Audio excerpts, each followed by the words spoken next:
School ফেরত খুদের জন্য জেড প্লাস নিরাপত্তা, বাস স্ট্যান্ডে অপেক্ষায় 5-4 পেও বন্ধু। Video viral.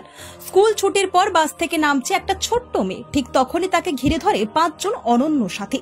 তারা কেউ মানুষ নয়, তবুও যেন নিঃশব্দে জানিয়ে দেয়, তুই ফিরেছিস, এবার চলি একসঙ্গে। সোশ্যাল মিডিয়ায় ভাইরাল হয়েছে এমন এক মন ছুঁয়ে যাওয়া মুহূর্ত। ভিডিওতে দেখা যাচ্ছে রাস্তার ধারের এক মাঠে বসে 5টি কুকুর সবাই এক দৃষ্টিতে তাকিয়ে রয়েছে রাস্তার দিকে, যেন কাউকে খুঁজছে।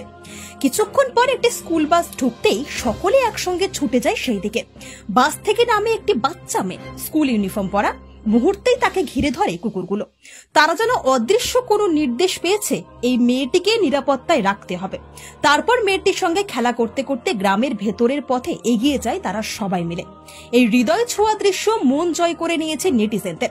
একজন মন্তব্য করেছেন, যেন জেড প্লাস নিরাপত্তা দিচ্ছে ওরা। আরেকজন লেখেন, ভালোবাসা না চাইতেই পাওয়া যায়, এই কুকুরগুলোই তার প্রমাণ। যদিও ঘটনাটি কোথায় এবং কবে ঘটেছে তা এখনো স্পষ্ট নয় এবং নিউজ বাংলা দিশা ভিডিওর সত্যতা যাচাই করেনি, তবু নিঃসন্দেহে বলা যায় এই দৃশ্য যেন এক মিষ্টি আশ্বাস দেয়, ভালোবাসা এখনো আছে, নিঃস্বার্থভাবে, নিঃশব্দে।